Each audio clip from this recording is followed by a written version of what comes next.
আজকের ভিডিওতে আপনাদের বলবো যে যদি আপনি কোনো প্রকারের ইন্স্যুরেন্স নিতে চাইছেন তার আগে জেনে নিন যে ইন্স্যুরেন্স নেওয়ার কি কি বেনিফিট রয়েছে সেটা কিন্তু আজকের ভিডিওতে আপনাদের বলবো।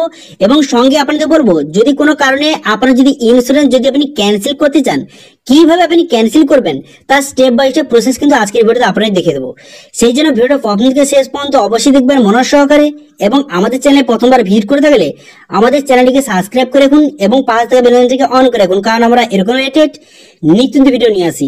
তো চলুন আজকে ভিডিওটা শুরু করা যাক। তো সবার প্রথম বলবো যে ইন্স্যুরেন্সের মাধ্যমে আপনি কিন্তু ফাইন্যান্সের রিস্কের হাত থেকে বাঁচতে পারবেন।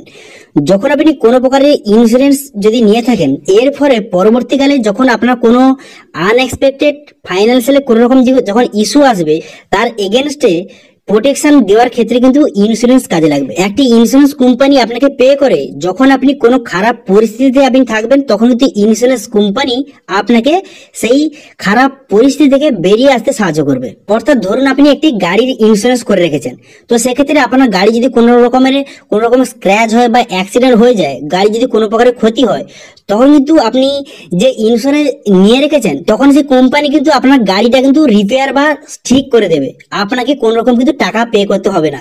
কিন্তু যদি আপনার যদি ইন্স্যুরেন্স না নেওয়া থাকে তখন কিন্তু আপনার হাতের টাকা দিয়ে সেই গাড়িটা কিন্তু রিপেয়ার করতে হবে। তো এবার আপনাদের বলবো যে ইন্স্যুরেন্স যদি আপনি নিয়ে থাকেন তো সেক্ষেত্রে আপনি কি কি বেনিফিট পাবেন। তো দেখুন, প্রথম যে বেনিফিট রয়েছে সেটা হচ্ছে ক্যাপিটাল জেনারেশন। ইন্স্যুরেন্স শুধু যে আপনি হেলথ ইন্স্যুরেন্স বা কার ইন্স্যুরেন্স অথবা লাইফ ইন্স্যুরেন্স এইসব ইন্স্যুরেন্স ছাড়াও আপনি কিন্তু মানি মার্কেট ইনভেস্টমেন্ট ইন্স্যুরেন্স কিন্তু করতে পারবেন।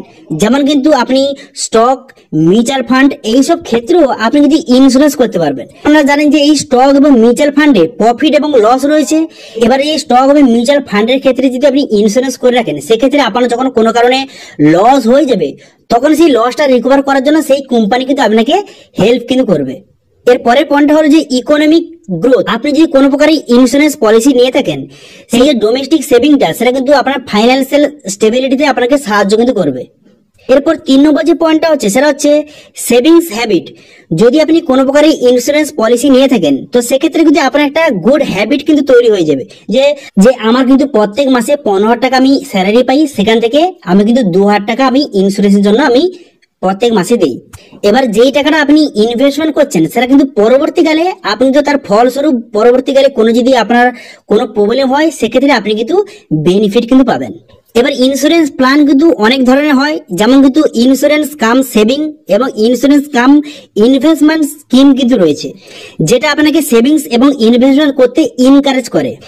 এর পরের পয়েন্ট বলবো যে ট্যাক্স রিল্যাক্সেশন। যদি আপনি কোনো প্রকারের ইন্স্যুরেন্স পলিসি নিয়ে থাকেন তো সেক্ষেত্রে কিন্তু ট্যাক্স রিল্যাক্সেশন কিন্তু আপনি পাবেন। তো সেটা কিভাবে? ধরুন আপনি একটি লাইফ ইন্স্যুরেন্স করেছেন যেটা কিন্তু একটি ফাইন্যান্সিয়াল সিকিউরিটি এন্ড সেভিংস এর মধ্যে পড়ছে, তো সেই জন্য এক্ষেত্রে কিন্তু আপনি 1.5 লক্ষ টাকা পর্যন্ত কিন্তু আপনি ট্যাক্স রিল্যাক্সেশন কিন্তু আপনি পাবেন। এবং এই পলিসিটা কিন্তু ইনকাম ট্যাক্স অ্যাক্টের সেকশন 80C এর মধ্যে কিন্তু রয়েছে। এর ফলে যদি আপনি লাইফ ইন্স্যুরেন্স যদি নিয়ে থাকেন সেক্ষেত্রে কিন্তু আপনি ইনকাম ট্যাক্সের ফ্রি বেনিফিশিয়ারি হতে পারবেন বা বেনিফিট কিন্তু আপনি পেতে পারবেন। সেটা হতে পারে 5 টাকা, সেটা হতে পারে 5 কোটি টাকা। আপনাকে কোনো প্রকারের ইনকাম ট্যাক্স কিন্তু পেমেন্ট করতে হবে না। তো অর্থাৎ আপনি ওভারঅল বুঝতে পারছেন যে ইন্স্যুরেন্স যদি আপনি করে থাকেন তো সেক্ষেত্রে কিন্তু আপনি পরবর্তীকালে বেনিফিট কিন্তু পাবেন।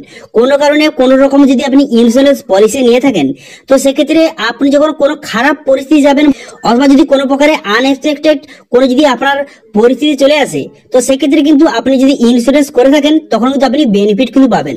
তখন কিন্তু যেই কোম্পানি আপনি ইন্স্যুরেন্স পলিসি করেছেন তখন তো সেই কোম্পানি আপনাকে টাকা কিন্তু পে করবে। সেই খারাপ পরিস্থিতিতে আপনাকে কোনো রকমের টাকা পেমেন্ট করতে হবে না।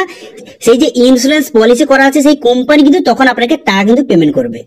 ধরুন আপনি একটি কার ইন্স্যুরেন্স করে রেখেছেন, কোনো কারণে যদি আপনার গাড়িটার অ্যাক্সিডেন্ট হয়ে যায় তখন কিন্তু সেই যে কোম্পানি ইন্স্যুরেন্সটা আপনি করে রেখেছেন সেই কোম্পানি কিন্তু টাকা দিয়ে সেই গাড়ি কিন্তু রিপেয়ার করে দেবে, আপনাকে কোনো প্রকারে কিন্তু টাকা পেমেন্ট করতে হবে না। ঠিক আছে, সেম একইভাবে আপনি যদি হেলথ ইন্স্যুরেন্স করে থাকেন তো সেক্ষেত্রে যদি আপনার কোনো প্রকারের কোনো রকম অসুখ হয় তখন তো সেই যে হেলথ ইন্স্যুরেন্স করে রেখেছেন সেই কোম্পানি কিন্তু আপনাকে টাকা দিয়ে আপনার সেই অসুখটা কিন্তু সারিয়ে দেবে।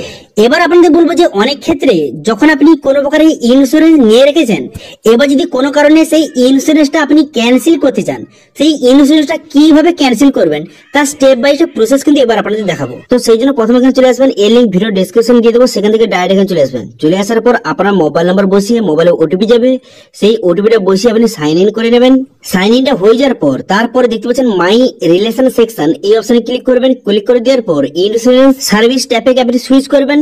সুইচ করে দেওয়ার পর এরপরে ইন্স্যুরেন্স কার্ড অপশনে ক্লিক করে দেওয়ার পর তারপরে কুইক অ্যাকশনে আপনি যাবেন। যাওয়ার পর তারপরে কিন্তু এখানে ক্যান্সেলেশন যে রিজনটা এখান থেকে আপনি দেবেন। দেওয়ার পর কিন্তু তারপরে ক্যান্সেল পলিসি অপশনে ক্লিক করে এখান থেকে খুব সহজে আপনি পলিসিটা কিন্তু ক্যান্সেল কিন্তু করতে পারবেন। এবং এখানে ক্যান্সেল করার পর 48 ঘন্টার মধ্যে আপনার কাছে কল আসবে, সেই কলটি আপনি ধরে খুব সহজে আপনার কিন্তু ইন্স্যুরেন্স পলিসিটা আপনি ক্যান্সেল কিন্তু করতে পারবেন। যদি আজকের ভিডিওটা ভালো লেগে থাকে ভিডিওটাকে লাইক করে দেবেন এবং ভিডিও কিন্তু বন্ধুর সঙ্গে শেয়ার করে দেবেন। এবং আমাদের চ্যানেল প্রথমবার ভিজিট করে থাকলে আমাদের চ্যানেলটিকে সাবস্ক্রাইব করে রাখুন এবং পাশে থাকা বেল আইকনটিকে অন করে রাখুন, কারণ আমরা এরকম রিলেটেড নতুন ভিডিও নিয়ে আসি।